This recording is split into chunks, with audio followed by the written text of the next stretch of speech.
Coronation bridge পেরিয়ে আমরা চলেছি এখন ডুয়ার্সের দিকে। মাঝে মাঝে রোদ, মাঝে মাঝে মেঘলা, বেশ ওয়েদারটা খুব সুন্দর। ঝকঝকে রাস্তা।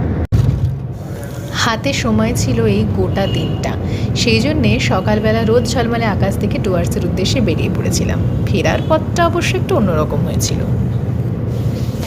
রাস্তার পাশে চা বাগান থেকে দেখতে পেলাম এই সুন্দর ট্রেনের জায়গা। এখন মূর্তি নদীতে। নদীটার গভীরতা এতই কম যে নদীটা হেঁটে হেঁটে ওই পাড়ে চলে যাওয়া যায়। ওই পাড়টা গরুমারা ন্যাশনাল পার্কের অন্তর্গত এলাকা।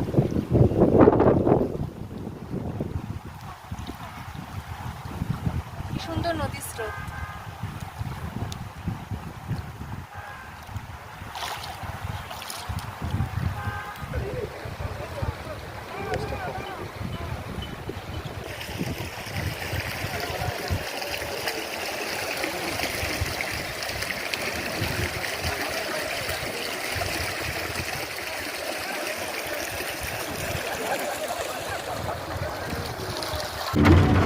নদীর ধারে সুন্দর সময় কাটিয়ে ফেরার পথে বৃষ্টিকে সঙ্গী করে হোমস্টের দিকে রওনা হলাম।